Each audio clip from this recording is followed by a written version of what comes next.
Patrick Mahomes' sideline behavior in the Chiefs' preseason loss was one of those small moments that tells you more about a player's mindset than weeks of quotes ever could. He took a single drive, hit a short TD, and then, instead of turning into a spectator, stayed aggressively engaged for the better part of the night. That choice is informative on several levels. It's leadership theater, it's investment in preparation, and it has real complicated effects on coaches, teammates, and the broader roster culture. First, the simplest read. This is Mahomes being Mahomes. He's at an elite point in his career where he can control his preparation and attitude, and he chooses to lean into every rep of the football environment. For a quarterback who measures legacy and championships and consistency, staying mentally in during a meaningless preseason game is less about ego and more about craft. The ways he leans in, barking suggestions, staying close to Nagy, tracking opponents and teammates closely, are the same habits that separate great players from merely very good ones. He's modeling day-to-day professionalism. Arrive engaged, coach, correct, and always look for an edge. Younger players see that and internalize it. Second, the relationship dynamic with Matt Nagy matters. Nagy is not just the play caller.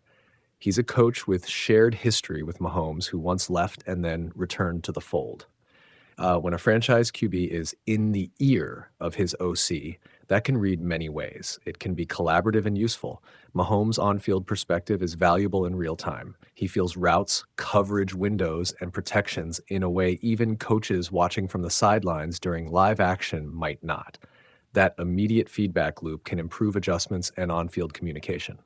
But it can also create tension if the coach feels micromanaged or if assistants perceive the QB as undermining coaching authority.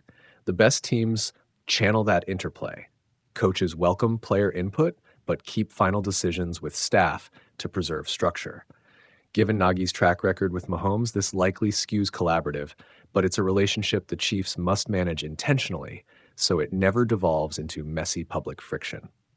Third, the optics and ripple effects are multi-layered. On one hand, Mahomes staying locked in is terrific PR. It signals accountability and sets a professional standard. When a star shows this level of attention, it legitimizes coaching demands for preparation and attention throughout the roster.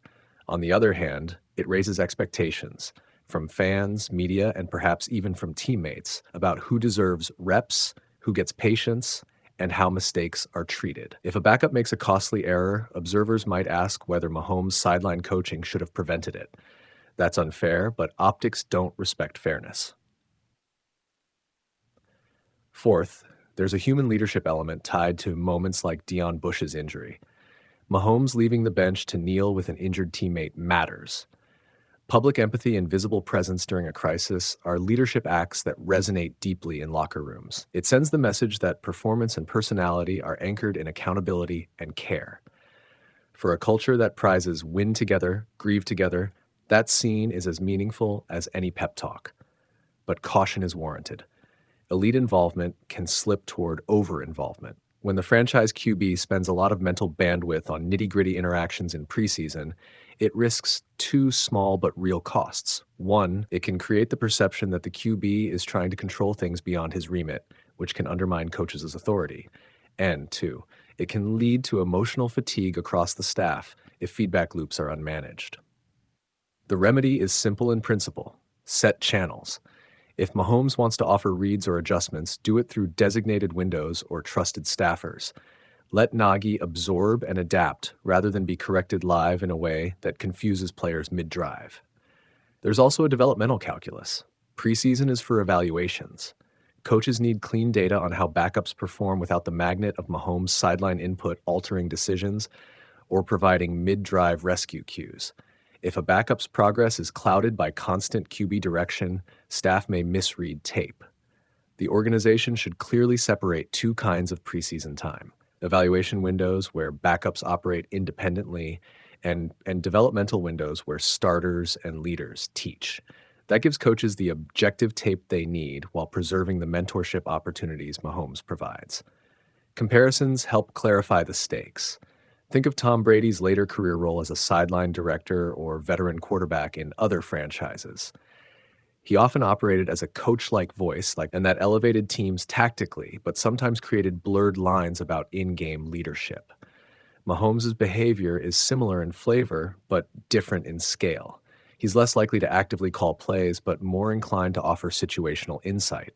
The Chiefs can harvest that as long as they keep roles clear.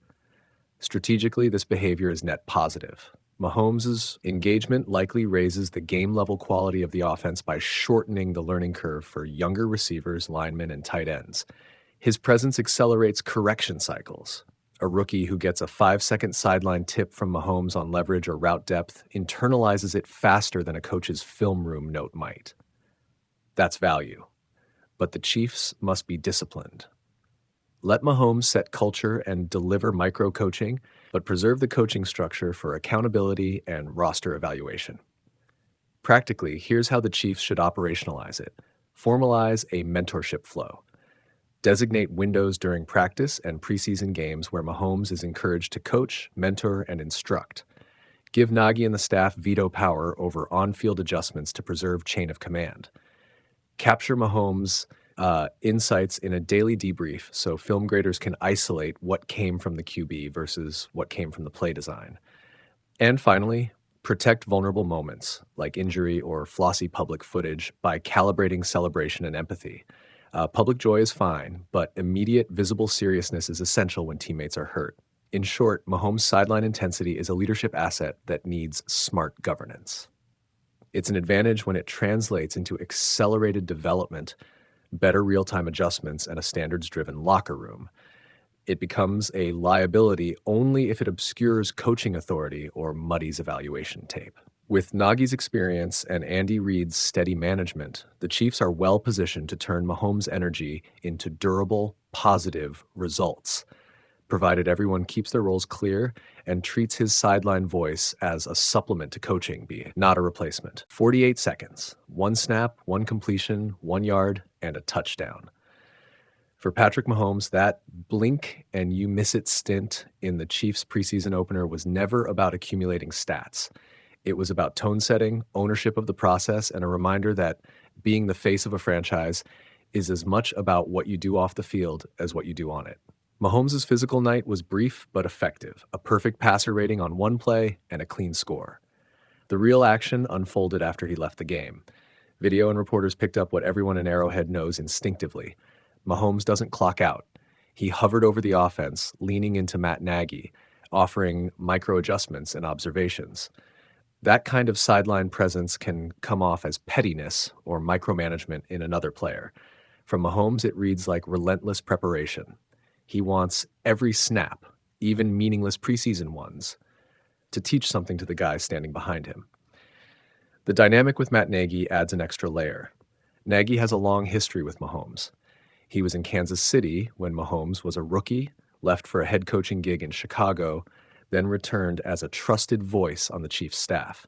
That prior relationship creates an easy channel for dialogue, but it also raises expectations. Mahomes being in Nagy's ear isn't a critique of the coordinator. It's the quarterback exercising his leadership role and sharpening the offense in real time.